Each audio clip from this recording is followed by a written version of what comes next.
Sabe aquele momento em que a ficha cai de uma vez só, como um tapa de realidade?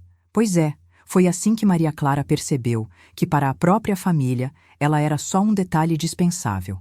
Imagina descobrir pelo Facebook que sua irmã vai se casar, e você, a única irmã de sangue, nem sequer foi lembrada. A dor de uma rejeição familiar não é só a ausência de convite, é o grito silencioso de quem passou a vida tentando pertencer. Mas calma, essa história tem reviravolta. Neste relato, vamos mergulhar num turbilhão de conflitos, sacrifícios esquecidos e uma virada digna de roteiro de série dramática. Tem desabafo, sim. Tem vingança? Talvez. Mas, acima de tudo, tem empoderamento.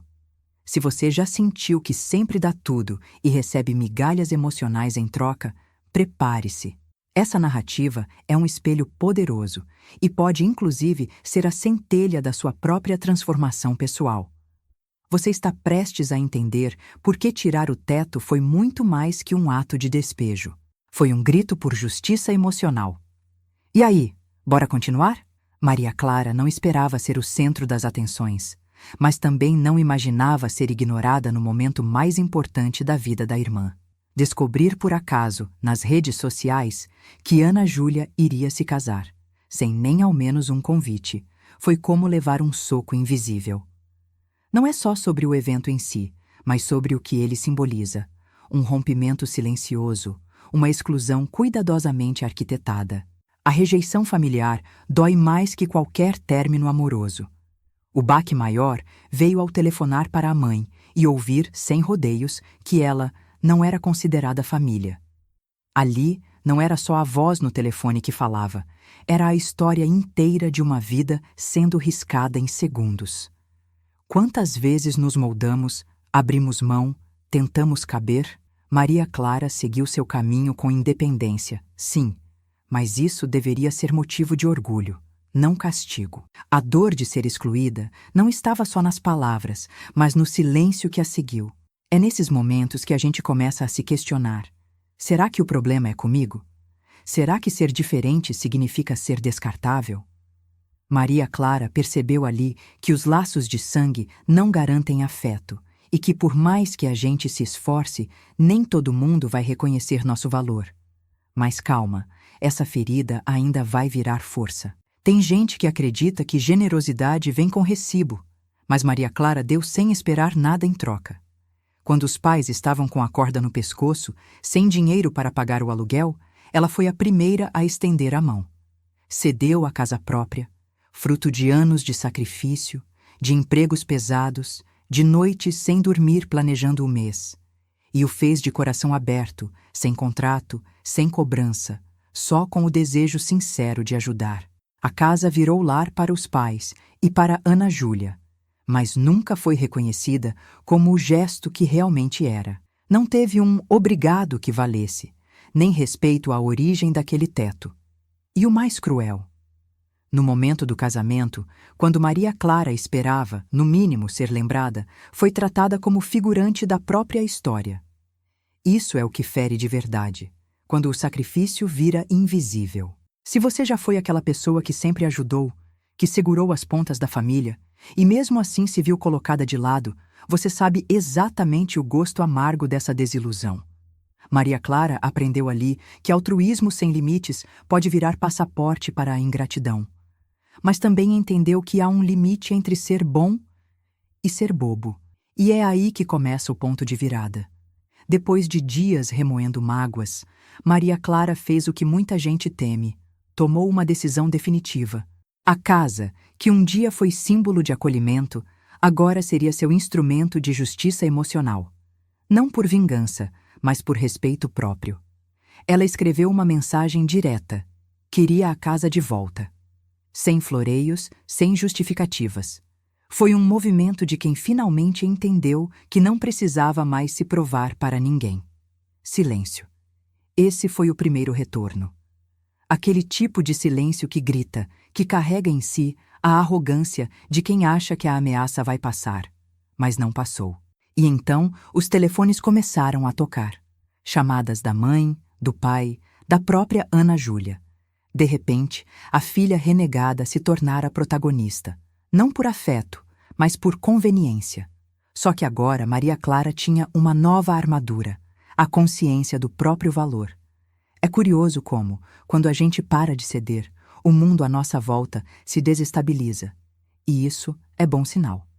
Significa que o padrão foi quebrado. Maria Clara já não era mais a filha diferente, mas sim a mulher que colocou limites. E cá entre nós, quando uma pessoa que sempre disse sim aprende a dizer não, não tem volta.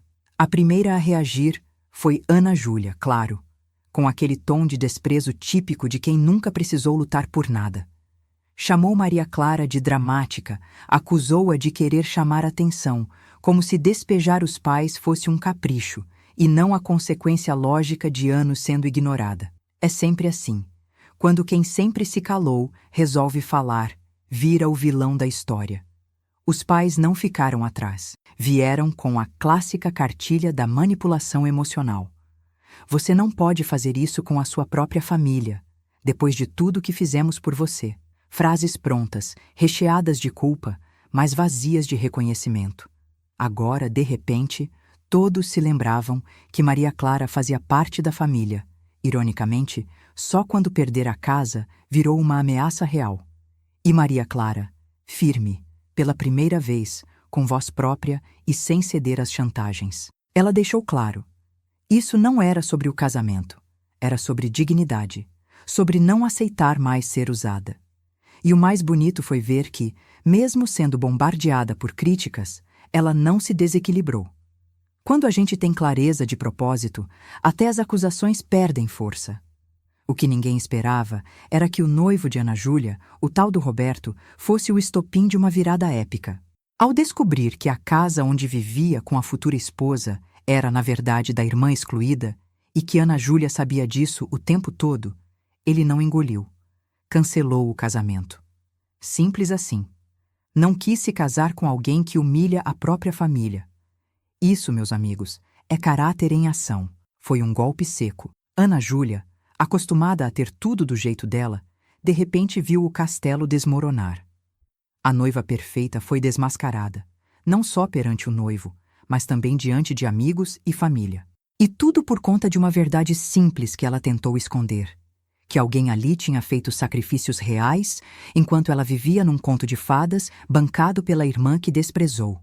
Esse momento, por mais chocante que tenha sido, trouxe uma revelação. O universo tem uma maneira curiosa de reequilibrar as coisas. E às vezes, a justiça emocional vem de onde menos se espera. Maria Clara, que sempre foi a invisível, agora era a figura que mais impactava aquela história. E ainda havia um último capítulo a ser escrito. Mesmo com tudo desmoronando ao redor da irmã, Maria Clara não cedeu. A mãe implorou, chorou, pediu compaixão. Mas dessa vez, o coração dela estava blindado. Não por frieza, mas por autopreservação. Ela havia passado uma vida tentando ser aceita. E, quando finalmente se respeitou, percebeu que amor verdadeiro não exige anulação. Ser firme não é ser cruel. É saber onde termina o cuidado com o outro e começa o autocuidado. A imagem da mãe suplicando para que a filha não fosse tão dura contrasta com a indiferença de dias atrás, quando o casamento foi escondido com naturalidade. Agora, quando a casa virou moeda de impacto, Maria Clara passou de irrelevante a salvadora potencial. E ela não caiu nessa. Com uma calma desconcertante, disse: "Eu dei um mês. Cumpram." Era o fim da manipulação emocional e o começo de uma nova Maria Clara. No dia da mudança, o olhar de Ana Júlia era puro ódio. Mas, no fundo, ela sabia. Quem estava saindo derrotado não era Maria Clara. Foi ela quem se reergueu, quem enfrentou a ruptura familiar, quem transformou rejeição em redenção. E quando ela fechou a porta da casa, pela primeira vez de fato sua, foi como virar a chave de um ciclo. Ela não só retomou um imóvel, ela tomou posse da própria vida. E você, até onde iria para se fazer respeitar? Maria Clara não virou as costas para a família. Ela apenas parou de aceitar ser invisível. Quantas vezes você já silenciou sua dor para manter a paz? Quantas vezes cedeu E no fim, ficou vazio? Talvez seja a hora de repensar onde termina o amor e começa o abuso emocional disfarçado de laço familiar. Se essa história te tocou, não deixe ela morrer aqui. Use como espelho, inspiração, alerta. Quais são as casas que você precisa reconquistar na sua vida? Pode ser seu espaço, seu valor, sua voz. Não tenha medo de fechar portas. Às vezes, é nesse ato que a liberdade entra pela janela. Gostou dessa reflexão? Então, não esquece de se inscrever no canal, ativar o sininho e compartilhar esse conteúdo com quem precisa ouvir essa história. A próxima virada pode ser a sua. Se quiser saber o que estava escrito ali e por que essa história ainda não acabou, clique agora no vídeo que está aparecendo na tela. E se esse testemunho tocou o seu coração, se inscreva no canal e compartilhe com alguém que precisa recuperar a própria voz.